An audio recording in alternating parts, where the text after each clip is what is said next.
Los invito, hermanos, a ir conmigo al libro de Apocalipsis, capítulo 21, libro de Apocalipsis, capítulo 21, y vamos a leer el versículo 1. Vi un cielo nuevo y una tierra nueva, porque el primer cielo y la primera tierra pasaron, y el mar ya no existía más. La expresión cielo y tierra es usada en la Escritura para designar el universo completo. En Génesis capítulo 1, versículo 1 leemos que en el principio Dios creó los cielos y la tierra, en una clara referencia a la creación del universo. Así que cuando Juan nos dice en Apocalipsis capítulo 21, versículo 1, que él vio en una visión un cielo nuevo y una tierra nueva, porque el primer cielo y la primera tierra pasaron, se está refiriendo precisamente a la remoción de las cosas creadas tal como las conocemos ahora, para dar paso a una nueva creación, a un nuevo universo. Juan vio en una visión que el universo creado que conocemos ahora fue removido, y que un universo nuevo tomó su lugar. Ahora bien, ¿significa eso que vendrá un momento en que este universo, los cielos y la tierra, serán aniquilados totalmente, destruidos por completo, llevados a la inexistencia, para dar paso a un universo completamente nuevo, creado de la nada, tal como fue creado el universo actual? Los que nos visitan regularmente recordarán que este tema fue tratado hace poco más de un año, cuando estudiamos la tercera bienaventuranza en nuestra serie del Sermón del Monte. Bienaventurados los mansos, porque ellos recibirán la tierra por heredad. No obstante, tendremos que volver sobre este asunto nuevamente, para dar así por concluida esta serie de sermones sobre escatología bíblica. Y estoy consciente, hermanos, de que de la misma manera en que muchas preguntas han sido respondidas a través de estos sermones, muchas otras interrogantes han quedado sin respuesta. La escatología es un tema muy vasto, sobre todo en lo que respecta a los detalles de las cosas, pero al menos hemos tratado de plantear un esquema general lo suficientemente amplio como para poder tomarlo de punto de partida para seguir profundizando en los detalles. Así que hoy daremos por concluida nuestra serie de sermones al tratar con este tema del cielo nuevo y la tierra nueva. Y nos volvemos a hacer una vez más la pregunta que hicimos hace un momento. El apóstol Juan nos habla en Apocalipsis 21:1 de un cielo nuevo y de una tierra nueva. Está queriéndonos decir que este universo será destruido por completo y sustituido por uno nuevo, creado de la nada, sin ninguna relación con el universo actual. Nuestra respuesta es no. Podemos decir dogmáticamente, y hay cosas, hermanos, que podemos decir dogmáticamente. A veces las personas se molestan porque somos dogmáticos desde el púlpito. Es que hay cosas reveladas en la Biblia que nosotros podemos enseñar dogmáticamente, hay otras que no. Cuando nosotros decimos que hay una Trinidad y que nuestro Señor Jesucristo es Dios y que la palabra de Dios es inspirada, nosotros podemos afirmarlo dogmáticamente. Bueno, de igual manera, podemos decir dogmáticamente que la palabra de Dios no enseña tal cosa, sino más bien la renovación, restauración o regeneración, para usar un término bíblico, de este universo actual. Cuando Juan nos dice que él vio un cielo nuevo y una tierra nueva, se estaba refiriendo a este universo, a este cielo, a este mundo, pero completamente renovado. Un universo que será librado de los estragos que causó la entrada del pecado en el mundo. En el capítulo 3 de Génesis vemos que la caída de Adán afectó notablemente la creación. Vamos por un momento a Génesis capítulo 3. Génesis capítulo 3, versículo 17. Y al hombre dijo: por cuanto obedeciste a la voz de tu mujer, y comiste del árbol de que te mandé diciendo, no comerás de él, maldita será la tierra por tu causa. Con dolor comerás de ella todos los días de tu vida, espinos y cardos te producirá, y comerás plantas del campo. Con el sudor de tu rostro comerás el pan hasta que vuelvas a la tierra, porque de ella fuiste tomado, pues polvo eres y al polvo volverás. Vivimos en un mundo que está bajo la maldición de Dios. Y lo que la Biblia enseña es que al final de los tiempos, este universo será restaurado. Este universo será regenerado, libertados de los efectos de esa maldición. Y es ese universo restaurado el que Juan vio en una visión en Apocalipsis capítulo 21, versículo 1. En nuestro estudio de hoy, nosotros veremos dos cosas. En primer lugar, algunos argumentos bíblicos que prueban nuestra aseveración, específicamente 5 argumentos bíblicos. Y en segundo lugar, las aplicaciones prácticas que se derivan de esta doctrina. Pero dado que este es el último sermón de esta serie de 11 sermones que dimos de escatología, quiero repetir una vez más que estoy fuertemente endeudado con el pastor Sam Waldron y con el pastor Hofstetler, ya que sus estudios de escatología, tanto en el caso de uno como en el otro, me fueron de muchísima ayuda para estos sermones que hemos dado en nuestra iglesia estas semanas pasadas. Comencemos entonces viendo en primer lugar algunos argumentos a favor de la enseñanza. Recuerden, hermanos, que lo que vamos a hacer ahora es presentar algunos argumentos que prueben que la Biblia no, y subrayen esa palabra, la Biblia no enseña que esta creación será aniquilada y sustituida por una completamente nueva, sino que la Biblia enseña más bien que la creación actual será renovada, libertada de los efectos que el pecado trajo sobre ella. ¿Y cuáles son nuestros argumentos para probar esta doctrina? Primer argumento, la enseñanza de Romanos capítulo 8, versículos 18 al 23. Primer argumento que presentamos para probar nuestra doctrina. Romanos capítulo 8, versículos 18 al versículo 23. Dice el apóstol Pablo aquí: pues tengo por cierto que las aflicciones del tiempo presente, aflicciones que vinieron precisamente por causa de la caída del hombre, no son comparables con la gloria venidera que en nosotros ha de manifestarse. Porque el anhelo ardiente de la creación, el anhelo ardiente de esta creación, de estos cielos y de esta tierra que hoy conocemos, el anhelo ardiente de esa creación es el aguardar la manifestación de los hijos de Dios.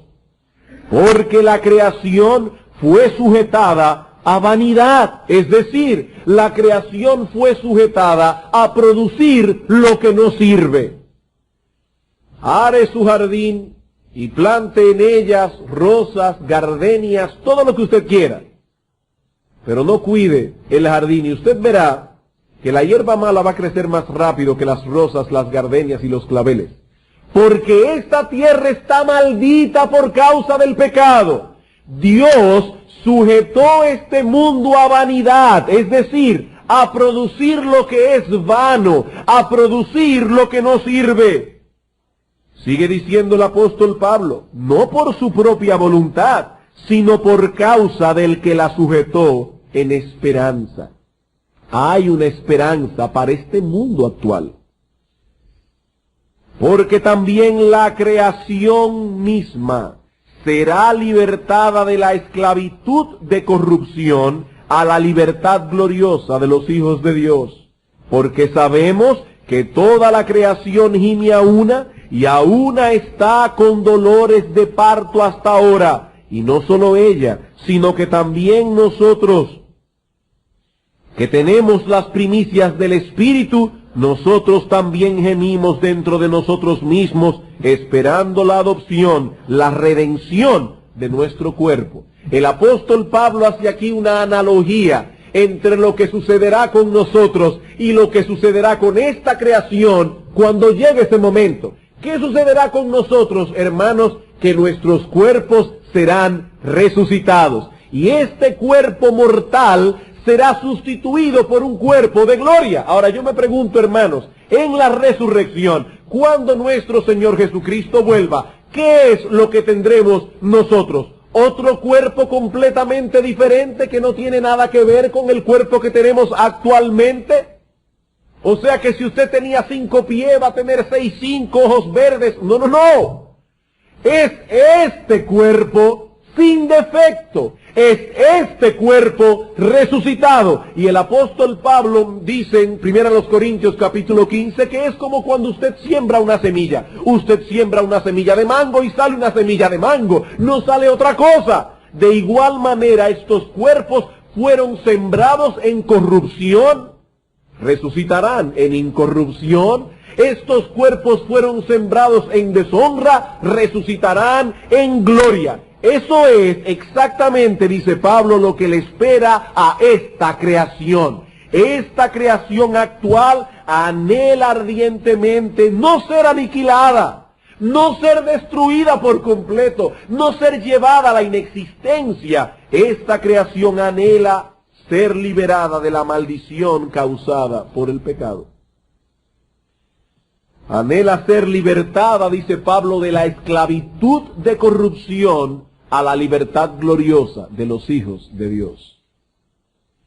Primer argumento entonces, la enseñanza del apóstol Pablo en Romanos capítulo 8, versículos 18 al 23. Segundo argumento, la enseñanza del Señor Jesucristo en Mateo capítulo 19, versículo 28.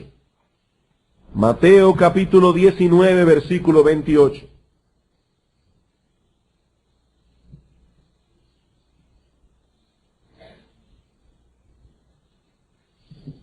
La enseñanza del Señor en el versículo 28 de Mateo 19 es la respuesta a una pregunta del apóstol Pedro en el versículo 27. Dice en el versículo 27, entonces respondiendo Pedro le dijo, he aquí nosotros lo hemos dejado todo y te hemos seguido, ¿qué pues tendremos?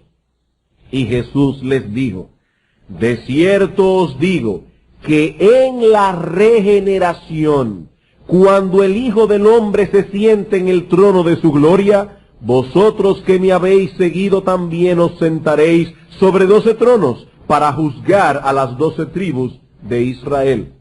Hay dos cosas, hermanos, que yo quiero hacer notar en esta mañana en este texto. Hay varias cosas más que podríamos decir, pero hoy en la mañana, para nuestro propósito, me bastan dos.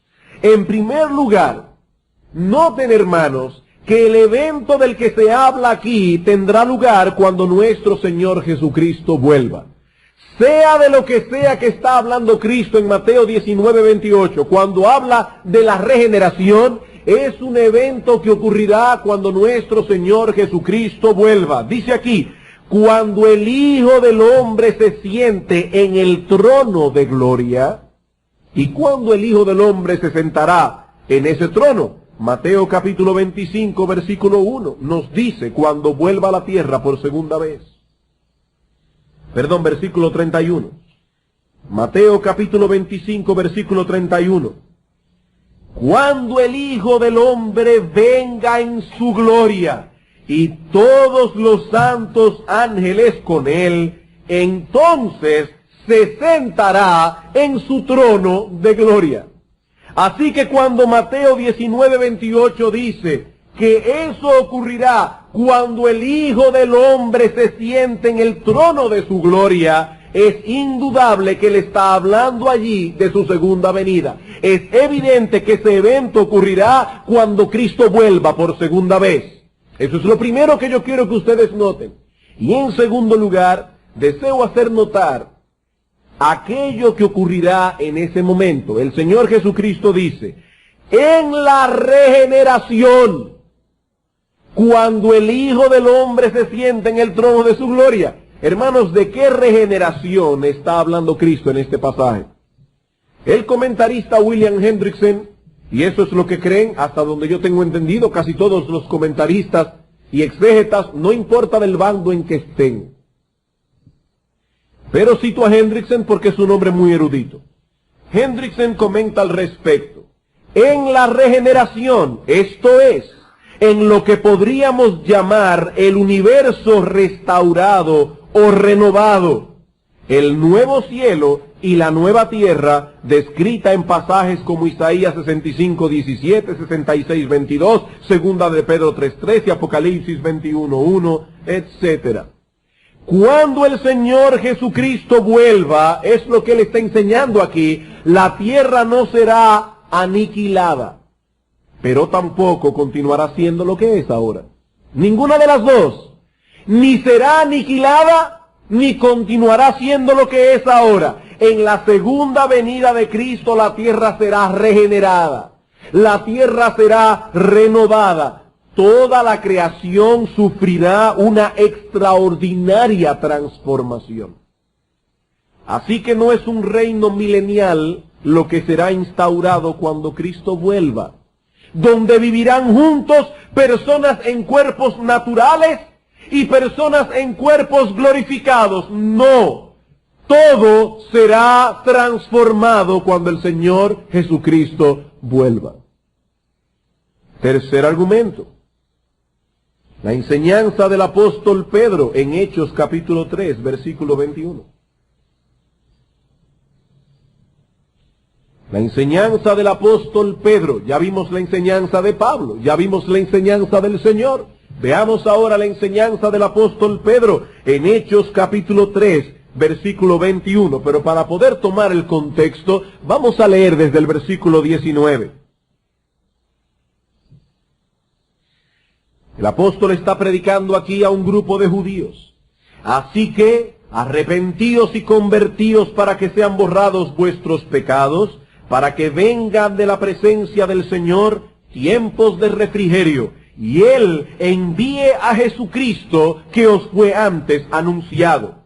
Ahora noten, a quien de cierto es necesario que el cielo reciba hasta los tiempos de la restauración de todas las cosas de que habló Dios por boca de sus santos profetas que han sido desde tiempos antiguos. Los cielos deben retener al Señor hasta los tiempos de ¿qué? De la aniquilación de todas las cosas. No, hermanos, de la restauración de todas las cosas. Y una vez más, quiero que noten dos enseñanzas claras del texto. En primer lugar, algo que es evidente en nuestro texto, que el Señor ascendió a los cielos luego de la resurrección y que allí estará hasta su segunda venida. Es claro eso, ¿verdad? Dice aquí, vuelvo y leo, a quien de cierto es necesario que el cielo reciba hasta los tiempos de la restauración de todas las cosas. Es necesario que Cristo permanezca en el cielo hasta el tiempo en que todas las cosas sean restauradas. Nada se nos dice allí de dos segundas venidas de Cristo, una secreta y otra pública. Una 7 años antes de su segunda venida pública en secreto, que solamente los cristianos se van a enterar para raptar a su iglesia. Nada se habla en ese texto de tal cosa. El Señor permanecerá en el cielo hasta el momento de su retorno definitivo. ¿Y cómo sabemos que ese retorno de Cristo es definitivo? Por lo que el texto también enseña, en segundo lugar, que cuando el Señor Jesucristo vuelva, todas las cosas serán restauradas. todas las cosas serán restauradas. Y dice Pedro, tal como fue profetizado por los profetas en el Antiguo Testamento. Hermanos, ahí se cumplirán todas esas profecías, como veremos dentro de unos momentos, que aparecen en los libros de Isaías 65, 66, 11, 26, cuando habla de que el lobo y el cordero morarán juntos, de que un niño pastoreará una serpiente de áspid, de que no habrá más mal en toda la tierra que el Señor ha hecho. Dice Pedro, todo eso ocurrirá cuando nuestro Señor Jesucristo vuelva. Así que Pedro no asume que habrán 2 o 3 segundas venidas, sino una sola. Y cuando eso ocurra, todo será restaurado. Ya no habrá mezcla en el mundo de justos e injustos, de buenos y malos. El día de la segunda venida de Cristo es el día de la restauración y renovación de la creación. No aniquilación, sino transformación. Eso es, hermanos, lo que nos espera cuando el Señor Jesucristo vuelva. Cuarto argumento, la enseñanza del mismo apóstol Pedro en 2 de Pedro capítulo 3. Hermanos, noten que no estamos tomando un texto oscuro de las Escrituras para crear todo un andamiaje teológico en base a un texto oscuro de las Escrituras. Estamos citando varios pasajes del Nuevo Testamento que enseñan la misma cosa. 2 de Pedro capítulo 3 versículos 10 al 14. Pero el día del Señor vendrá como ladrón en la noche, en el cual los cielos pasarán con grande estruendo, y los elementos ardiendo serán deshechos, y la tierra y las obras que en ella hay serán quemadas. Puesto que todas estas cosas han de ser deshechas, ¿cómo no debéis vosotros andar en santa y piadosa manera de vivir? Esperando y apresurándoos para la venida del día de Dios, en el cual los cielos encendiéndose serán deshechos, y los elementos siendo quemados se fundirán. Pero nosotros esperamos, según sus promesas, cielos nuevos y tierra nueva, en los cuales mora la justicia. Por lo cual, oh amados, estando en espera de estas cosas, procurad con diligencia ser hallados por Él, sin mancha e irreprensibles, en paz. Este es uno de los textos favoritos de aquellos que enseñan que este universo será totalmente destruido, aniquilado, para dar paso a uno nuevo, completamente nuevo. No obstante, si observamos este pasaje más detenidamente, veremos que lejos de enseñar tal cosa, este pasaje confirma las enseñanzas de los textos que hemos leído anteriormente. Quiero que veamos 3 cosas en este texto. Noten en primer lugar el tiempo en que estos eventos toman lugar, y verán que es el mismo tiempo que narran los otros pasajes del Nuevo Testamento. Pedro nos dice que será en el día del Señor. Versículo 10.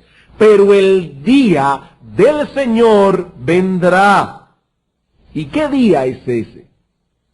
Indudablemente el día de la segunda venida de Cristo. ¿Y cómo lo sabemos? Bueno, en primer lugar porque es el contexto del mismo pasaje. Dicen los versículos 1 al 4 el apóstol Pedro que en los postreros días vendrán personas burladoras. ¿Y de qué se burlarán? Diciendo, versículo 4, ¿y dónde está la promesa de su advenimiento? ¿Y cuándo es que Cristo viene? Que yo estoy oyendo continuamente que Cristo viene y nada de venir. ¿Dónde está la promesa de su advenimiento? Porque desde el día en que los padres durmieron, todas las cosas permanecen así, como desde el principio de la creación. Y Pedro, hablando de ese mismo día, del advenimiento del Señor, dice, porque el día del Señor, el día de su venida, vendrá como ladrón en la noche.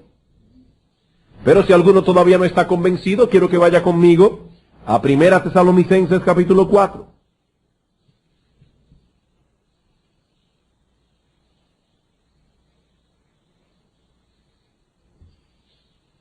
Primera Tesalonicenses capítulo 4 versículo 13.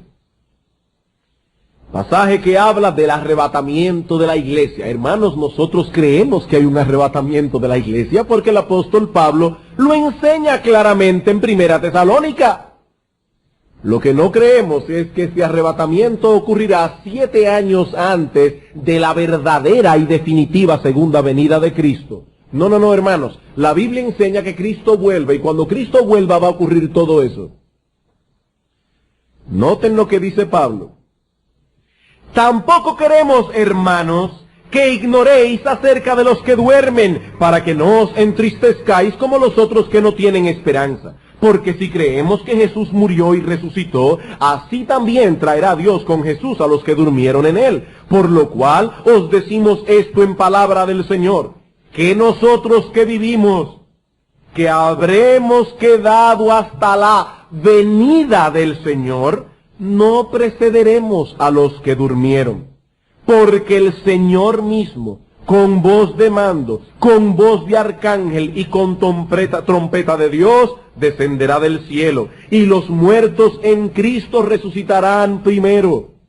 Luego nosotros, los que vivimos, los que hayamos quedado, seremos arrebatados juntamente con ellos en las nubes para recibir al Señor en el aire, y así estaremos siempre, no en el aire, sino con el Señor. Donde quiera que vaya el Señor, vamos nosotros. Por tanto, alentaos los unos a los otros con estas palabras. Pero hermano, aunque ahí dice que acabó el capítulo, recuerden que esa división en capítulos y versículos se hizo en la Edad Media. Eso no es inspirado por el Espíritu Santo. Tenemos que seguir leyendo. Dice Pablo, pero acerca de los tiempos y de las ocasiones, no tenéis necesidad, hermanos, de que yo os escriba. Hermanos, una pregunta evidente, obvia. ¿De qué tiempos y de qué ocasiones está hablando Pablo en el texto?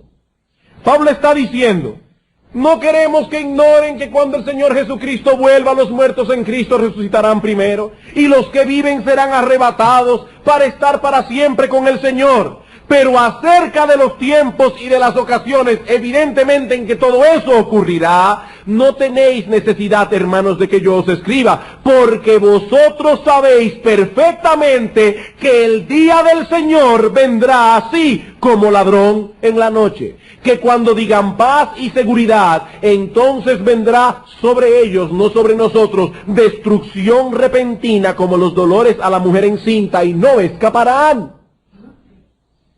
Y es evidente, hermanos, que Pablo está hablando aquí de un solo tiempo, de un solo evento que será de gozo para unos y destrucción para otros en el mismo momento, porque sigue diciendo, mas vosotros, hermanos, no estáis en tinieblas para que aquel día os sorprenda como ladrón. Para ellos será como ladrón, pero no para nosotros.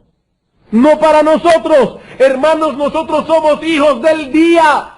No somos hijos de las tinieblas para que aquel día nos sorprenda como un ladrón. No, cuando aquel día llegue nosotros estaremos preparados para recibir a nuestro bendito Señor y Salvador Jesucristo. Hermanos, las Escrituras insisten una y otra vez, en que la segunda venida de Cristo traerá consigo un tiempo de juicio y un tiempo de cambios dramáticos en el mundo. ¿Cuándo ocurrirá entonces aquello que Pedro narra en 2 de Pedro 3? El día que el Señor Jesucristo vuelva. ¿No es eso lo que dice Cristo? ¿No es eso lo que dice Pablo? ¿Es eso lo que dice Pedro? En segundo lugar, volvamos a nuestro texto otra vez, 2 de Pedro capítulo 3. En segundo lugar, noten, hermanos, que hay un paralelo en el contexto del capítulo 3 de 2 de Pedro entre la destrucción que se produjo en el tiempo de Noé, cuando la tierra fue destruida por un diluvio, y la destrucción que tendrá lugar cuando el Señor Jesucristo vuelva. Hay un paralelo entre estas dos destrucciones. Vean el versículo 5 del capítulo 3. Estos ignoran voluntariamente que en el tiempo antiguo fueron hechos por la palabra de Dios los cielos y también la tierra, que proviene del agua y por el agua subsiste, por lo cual el mundo de entonces pereció, fue destruido, anegado en agua.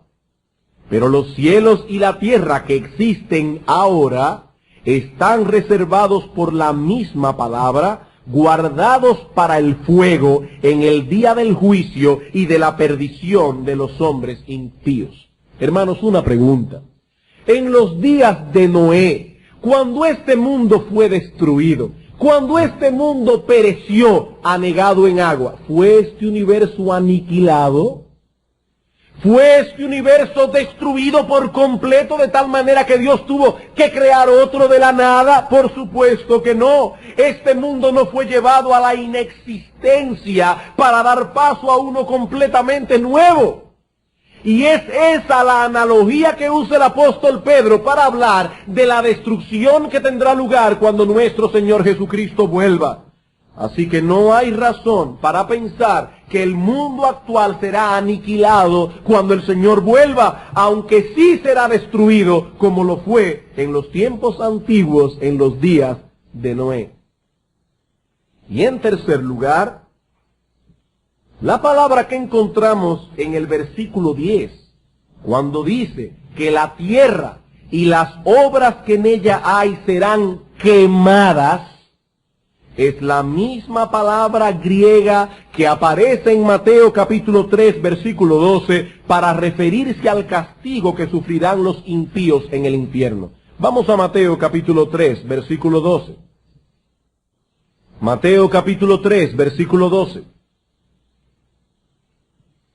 Dice Juan el Bautista: su aventador está en su mano, y limpiará su era, y recogerá su trigo en el granero, y quemará la paja en fuego que nunca, nunca se apagará. Es evidente en ese mismo texto que los impíos no serán aniquilados en el infierno como enseñan los adventistas del séptimo día y como enseñan los testigos de Jehová, sino que serán castigados allí por los siglos de los siglos. Si los impíos dejaran de existir en el infierno, ¿qué sentido tendría que se hablara allí de un fuego que nunca se apagará?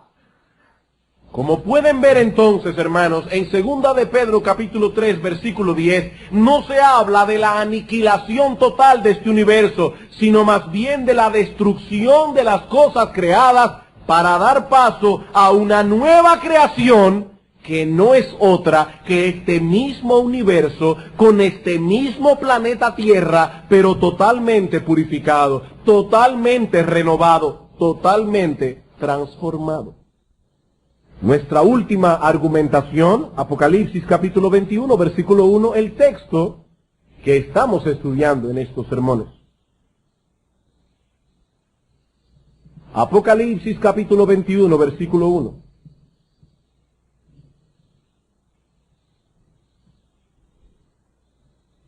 Dice el apóstol Juan: vi un cielo nuevo y una tierra nueva, porque el primer cielo y la primera tierra pasaron y el mar ya no existía más. Hay dos palabras en griego que se traducen al español con la palabra nuevo.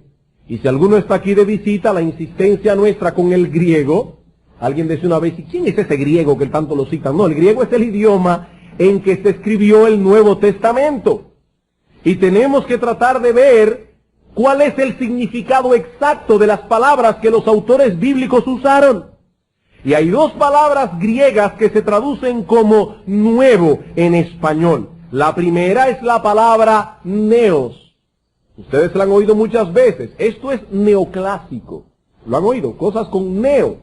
Es una palabra griega que significa nuevo en tiempo u origen. Es decir, una cosa que no existía y acaba de venir a la existencia. Pero hay otra palabra que es la palabra kainos, que significa nuevo en cualidad. Y se usa para hablar de algo que ya existía, pero que ahora posee cualidades nuevas que antes no poseía. ¿Ven la diferencia? Uno es nuevo en origen, no existe y acaba de venir a la existencia, neos. La otra es, existía ya, pero ahora tiene cualidades que antes no poseía. Eso es kainos. Cuando Juan nos dice aquí que vio un cielo nuevo y una tierra nueva, no se está refiriendo a un universo neos, sino más bien a un universo kainos, nuevo en cuanto a calidad, no en cuanto a tiempo. Es en ese sentido que habrá un nuevo cielo y una nueva tierra, en que sus cualidades serán nuevas, mucho más excelsas que las actuales. Y miren, hermanos, aún en este mundo caído, hay cosas que son hermosas. Aún en este mundo caído, cuántas cosas hermosas Dios ha creado. Particularmente debo confesar que yo soy un enamorado de esta nación, de esta tierra. Porque miren, yo he estado en otros lugares y realmente Santo Domingo es hermoso. República Dominicana tiene lugares hermosos. Aún a pesar de ser un mundo caído, es hermosa la creación. Cuando el Señor Jesucristo vuelva en gloria, los santos heredarán un mundo nuevo, renovado, un mundo que habrá sido libertado de todas las consecuencias de la caída del hombre. Alguien puede decir en esta mañana, está bien, pastor, me convenció, he entendido y aceptado lo que la Biblia enseña acerca del cielo nuevo y la tierra nueva, he comprendido que este universo no será aniquilado, sino más bien renovado. Pero ahora me pregunto, ¿qué importancia tiene todo esto? ¿Por qué tomar un sermón un domingo en la mañana y la mitad del sermón para dar argumentos para probar esto? ¿Por qué tanto empeño en demostrar esta verdad? Eso nos lleva a nuestro segundo punto, la importancia de esta doctrina. Ya vimos los argumentos que prueban la doctrina. Veamos ahora en segundo lugar la importancia de esta doctrina. 4 cosas. En primer lugar, si no poseemos una comprensión clara de estas cosas, no tendremos una perspectiva correcta de la vida futura. Si no tenemos una comprensión clara de estas cosas, tampoco tendremos una perspectiva correcta de la vida futura. Hermanos, muchos al día de hoy, y creo tristemente que aún miembros de esta iglesia que han estado sentados aquí oyendo muchas veces hablar de estas cosas, tienen un concepto muy etéreo de la vida futura. Ellos esperan poseer por la eternidad una nube privada y un arpa privada, la cual estarán tocando por la eternidad vestidos de blanco. Se pasarán la eternidad saltando de nube en nube, con un arpa en la mano, vestidos de blanco. Pero ¿es eso realmente lo que nos espera en la eternidad? ¿Habitar una nube privada con nuestra arpa privada, sin hacer ninguna otra cosa que saltar de nube en nube visitando a Abraham, a David? ¿Es eso, hermanos, lo que haremos en la eternidad? Hermanos, ese concepto no es bíblico. La Biblia enseña más bien que este mundo será renovado, que este mundo será transformado y que los santos vivirán por siempre en esta tierra en comunión con Dios por siempre. Pero yo creía que eso era lo que enseñaban los testigos de Jehová. Hermano, el que los testigos de Jehová enseñen algo, eso no quiere decir que es incorrecto. La Iglesia Católica cree en la Trinidad, nosotros creemos en la Trinidad. La Iglesia Católica cree que la Biblia es la palabra de Dios, nosotros creemos que la Biblia es la palabra de Dios. De hecho, sorpréndase, los concilios que hubieron en la Iglesia en los primeros 4 siglos, la Iglesia Católica los cree igualito que nosotros. Lo que los santos de los primeros 4 siglos hablaron en todos esos concilios, el concilio de Nicea, el concilio de Constantinopla, el concilio de Orange, nosotros creemos exactamente lo mismo. El hecho de que una iglesia falsa crea una cosa no quiere decir que es mentira. Tenemos que ir a la palabra de Dios y ver lo que enseña la palabra de Dios. ¿Y qué enseña la palabra de Dios? Apocalipsis capítulo 21, versículo 1. Vi un cielo nuevo y una tierra nueva. Ah, pastor, ¿y cómo usted sabe que no viviremos en el cielo nuevo? Porque dice, porque el primer cielo y la primera tierra pasaron y el mar ya no existía más. Y yo, Juan, vi la santa ciudad, la nueva Jerusalén, descender del cielo de Dios, dispuesta como una esposa ataviada para su marido. Y oí una gran voz del cielo que decía, he aquí el tabernáculo de Dios con los hombres, y Él morará con ellos, y ellos serán su pueblo, y Dios mismo estará con ellos como su Dios. Enjugará Dios toda lágrima de los ojos de ellos, y ya no habrá muerte, ni habrá más llanto, ni clamor, ni dolor, porque las primeras cosas pasaron. He ahí, hermanos, la imagen bíblica de la vida futura. La nueva Jerusalén desciende del cielo para morar en la nueva tierra. Como dice Anthony Hokeman, es en esa nueva tierra entonces donde esperamos pasar la eternidad, disfrutando de sus bellezas, explorando sus recursos. Hermano, no crea que en el cielo no se va a hacer nada. No, en la nueva tierra hay muchas cosas que hacer, pero ya sin la maldición que se introdujo por la caída. Así que si alguien pensaba en el cielo o en la eternidad como una vagancia perpetua, se equivocó. El trabajo fue introducido por Dios antes de la caída y habrá trabajo que hacer en el cielo. ¿Qué habrá que hacer? Yo no sé. Hermanos, Dios simplemente nos ha abierto un poco la cortina para que veamos a través. Y hemos visto un poquito para alimentar nuestra esperanza. Ahora, algo sí sabemos, el trabajo en el cielo no será una maldición. De hecho, una persona exégeta de la Biblia, quien yo respeto muchísimo, que no es dado a especulaciones, dice que en el cielo ni siquiera vamos a sudar. No vamos a sudar, no habrá transpiración. Eso es una molestia, este calor con este sudor. Porque el sudor fue introducido aparentemente después de la caída. Con el sudor de tu rostro comerás el pan. En el cielo no va a ser así.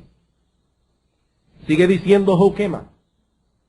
Estaremos disfrutando de sus bellezas, explorando sus recursos y usando sus tesoros para la gloria de Dios. Y si tenemos en cuenta que Dios hará de la nueva tierra su morada, y que donde Dios mora, allí está el cielo, seguiremos estando en el cielo a la vez que estamos en la nueva tierra. Porque el cielo y la tierra ya no estarán separados como lo están ahora, sino que serán uno.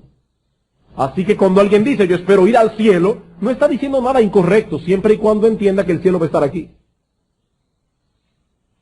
Hermanos, esa fue la promesa que Dios hizo a Abraham y a sus descendientes. Una de las bendiciones incluidas en el pacto que Dios hizo con Abraham era la posesión de la tierra de Canaán. Vamos a Génesis capítulo 17, versículo 8. Génesis capítulo 17, versículo 8.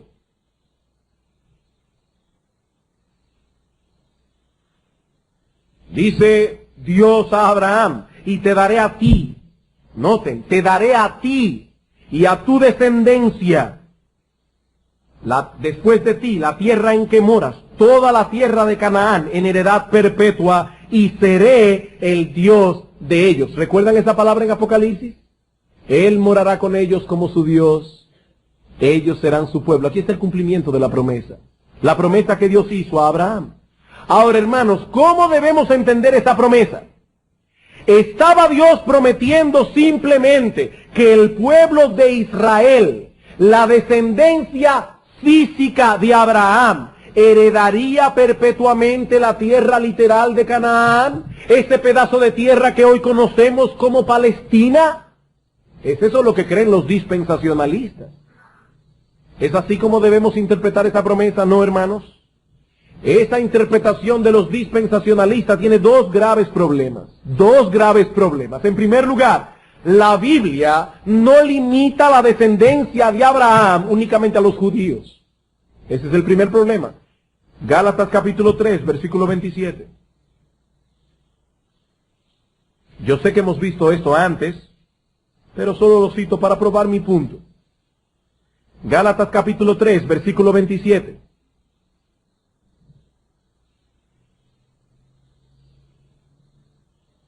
Dice el apóstol Pablo, porque todos los que habéis sido bautizados en Cristo, de Cristo estáis revestidos. Ya no hay judío, ni griego, no hay esclavo ni libre, no hay varón ni mujer, porque todos vosotros sois uno en Cristo Jesús. Y si vosotros sois de Cristo, ciertamente linaje, descendientes de Abraham sois, y por si queda alguna duda, herederos según la promesa. Hermanos, ¿herederos de qué promesa? De la promesa que Dios le dio a Abraham en Génesis 17:8. A ti y a tu descendencia después de ti daré esta tierra. Y aunque usted sea chino, alemán, norteamericano, nació en Bonao, en Cutupú, en Licey al Medio, usted, si es creyente, es heredero de la promesa. Somos descendientes de Abraham por la fe. La promesa que Dios le dio a Abraham fue: en ti serán benditas todas las familias de la tierra. Pero hay algo más. Las Escrituras tampoco limitan la promesa a la tierra de Canaán.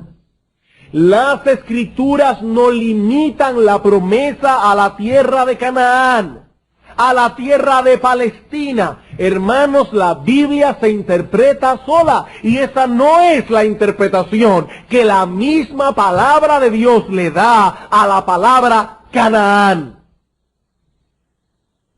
Noten, hermanos, que la promesa no fue dada únicamente a los descendientes de Abraham. La promesa fue dada a Abraham mismo y a su descendiente. Ahora yo me pregunto, ¿poseyó alguna vez Abraham la tierra de Canaán? Vamos a Hechos capítulo 7. ¿Poseyó alguna vez Abraham la tierra que Dios le prometió? Respuesta contundente: no, no.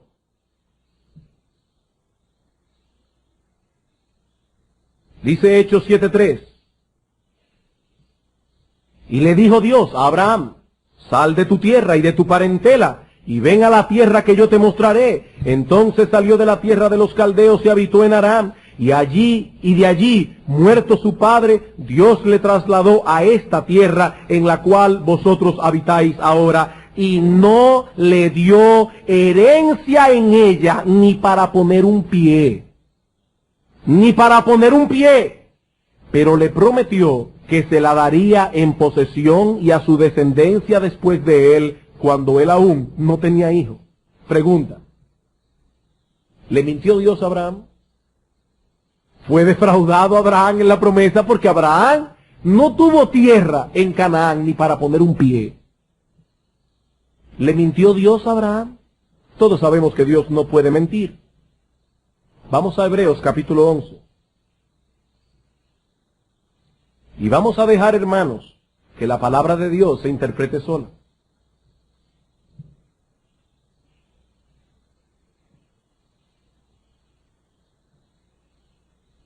Hebreos capítulo 11, versículo 8.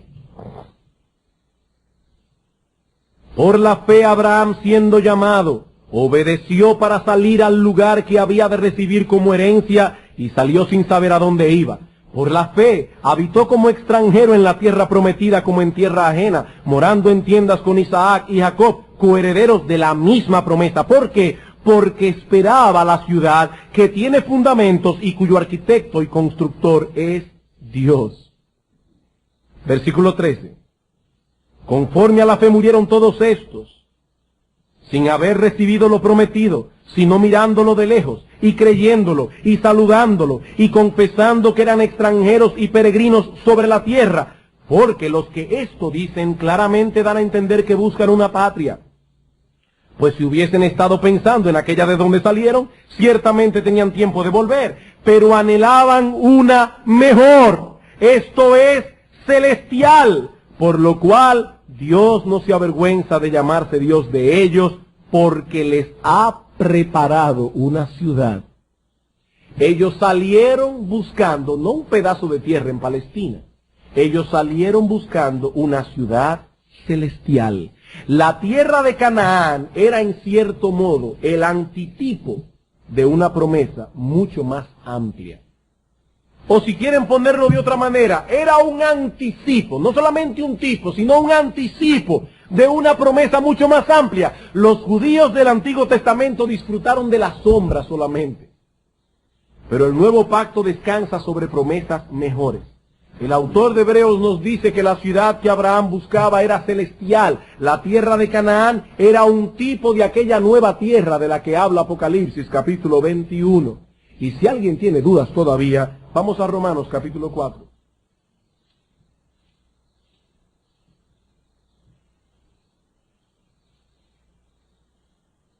Versículo 13.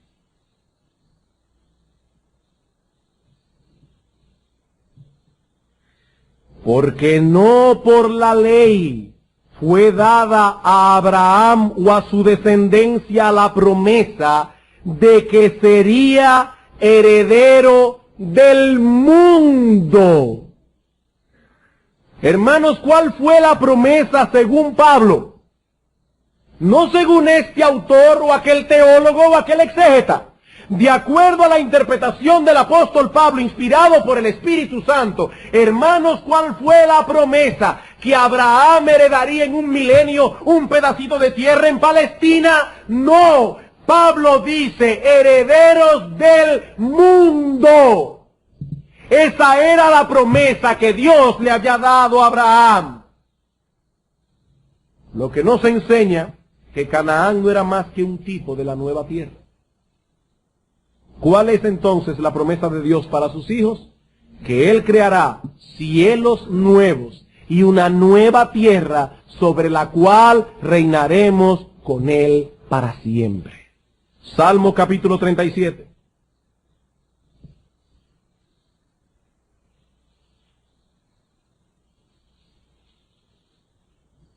Versículo 9. Porque los malignos serán destruidos, pero los que esperan en Jehová, ellos heredarán la tierra. Pues de aquí a poco no existirá el malo, observarás su lugar y no estará allí, pero los mansos heredarán la tierra y se recrearán con abundancia de paz. Versículo 22, porque los benditos de él heredarán la tierra, y los malditos de él serán destruidos. Versículo 29, los justos heredarán la tierra y vivirán 1000 años. No, para siempre sobre ella. Versículo 34, espera en Jehová, guarda su camino, y él te exaltará para heredar la tierra. ¿Cuándo? Cuando sean destruidos los pecadores lo verás. Aquí no está hablando de un milenio donde viven personas en cuerpos naturales y otros en cuerpos glorificados y que al final habrá una rebelión al final de los 1000 años. Aquí dice, Cristo viene, los impíos son destruidos y los benditos de Jehová heredarán la tierra para vivir para siempre sobre ella. Hermanos, más claro de ahí es difícil de encontrarlo. Hay que tener una mente muy prejuiciada para no entender esas cosas. ¿Qué dice el Señor Jesucristo en Mateo 5:5? Bienaventurados los mansos. ¿Por qué? Porque ellos recibirán la tierra por heredad. Apocalipsis capítulo 5, versículo 9 al 10. Y cantaban un nuevo cántico diciendo, digno eres de tomar el libro y de abrir sus sellos, porque tú fuiste inmolado y con tu sangre nos has redimido para Dios, de todo linaje y lengua y pueblo y nación, y nos has hecho para nuestro Dios reyes y sacerdotes y reinaremos sobre la tierra. Apocalipsis capítulo 11, versículo 15. El séptimo ángel tocó la trompeta y hubo grandes voces en el cielo que decían, los reinos del mundo, de este mundo, han venido a ser de nuestro Señor y de su Cristo, y Él reinará por 1000 años, no por los siglos de los siglos. Hermanos, el tiempo se me ha ido, y yo tenía varias cosas más que ver, pero voy a saltarlas por amor a vosotros. Y voy simplemente a dar esta palabra de aplicación. Hermanos y amigos, esto es lo que espera a los hijos de Dios cuando nuestro Señor Jesucristo vuelva. Los impíos serán juzgados y destruidos. Los santos vivirán en esta tierra por toda la eternidad en comunión con Dios, en una tierra que ha sido librada de todas las consecuencias que han venido sobre ella por causa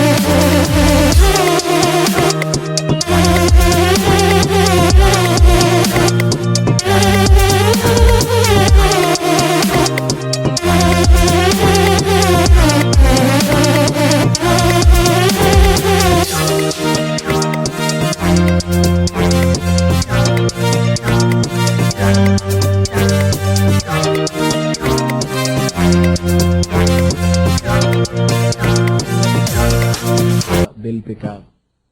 Hermanos, todo será nuestro.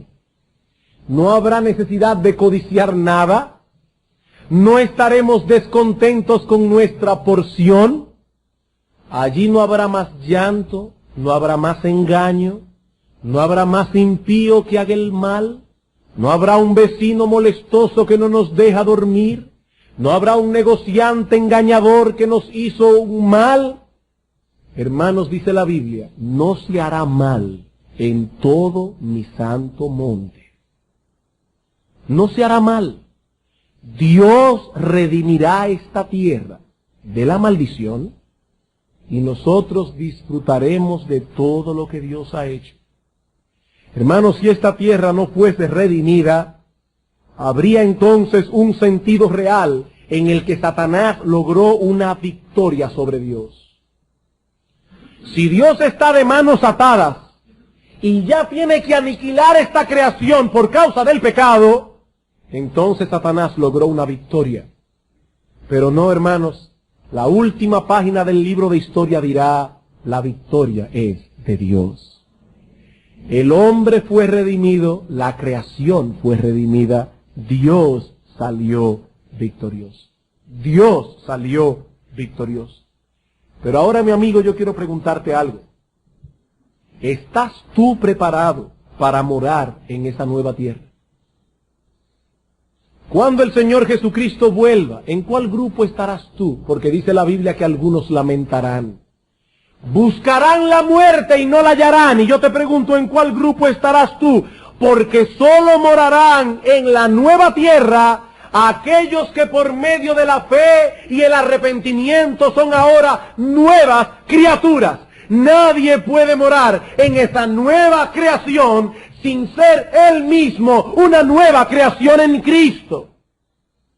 Dice la palabra de Dios que los que estamos en Cristo Jesús, nueva criatura somos. Las cosas viejas pasaron, he aquí todas son hechas nuevas. Y yo te pregunto una vez más, mi amigo, ¿alguna vez has venido a Cristo en arrepentimiento y fe, pidiendo perdón por tus pecados, descansando únicamente en la justicia de Cristo, y la gracia del Espíritu de Dios ha venido sobre ti y te ha transformado? No para que seas perfecto, porque la perfección nadie la alcanzará de este lado del cielo. Pero puedes decir, mi amigo, que la gracia de Dios te ha transformado. Que hay muchas evidencias en tu vida de que no eres el mismo, de que eres una nueva creación en Cristo. Si es así, gózate en todo lo que hemos dicho hoy, porque estas promesas, mi hermano, son para ti. No para Israel, son para ti. Y para todos aquellos que desde la caída de Adán hasta el último salvo han depositado su fe en la promesa de Dios de que habría de enviar a un Salvador. Pero mi amigo, si no puedes decir con una limpia conciencia que el poder del Espíritu de Dios no te ha transformado, estas promesas no son para ti. Y el día de la venida del Señor Jesucristo va a ser el día más amargo de tu existencia. Hermanos, mientras el mundo se afana por hacer de esta vida presente un paraíso, nosotros aguardamos esperanzados la venida de nuestro bendito Señor y Salvador. Entonces, y sólo entonces, el paraíso que Adán perdió vendrá a ser el paraíso recobrado. El paraíso recobrado. Dice Pablo en Colosenses, cuando Cristo, vuestra vida, se manifieste, nosotros que hemos creído en Él, seremos manifestados con Él en gloria. Con gozo pasaremos a recibir la herencia prometida y, hermanos, Dios mismo se encargará de consolarte por cada una de tus tristezas. Enjugará Dios, hermano, Dios mismo enjugará cada lágrima. Dios tiene un libro de memoria, hermano, y cada vez que este mundo impío te ha hecho mal, cada vez que este mundo impío te ha trastornado y te ha llevado a llorar, Dios tiene eso escrito en un libro, y dice la palabra de Dios, que Él te consolará por cada una de las lágrimas que has derramado en este mundo maldito. No habrá muerte, no habrá llanto ni dolor, porque las primeras cosas pasaron. Y como hemos dicho muchas veces, será en ese momento cuando veremos quiénes fueron tontos y quiénes fueron sabios. Porque hay muchos, y tristemente muchos, que engañados profesan ser cristianos, que están tratando de hacer de este mundo un paraíso. Esos irán al infierno por toda la eternidad. Que el Señor nos conceda el que podamos recordar continuamente esta promesa durante nuestro peregrinaje aquí en la tierra, para que con mansedumbre y paciencia esperemos el cumplimiento de la promesa.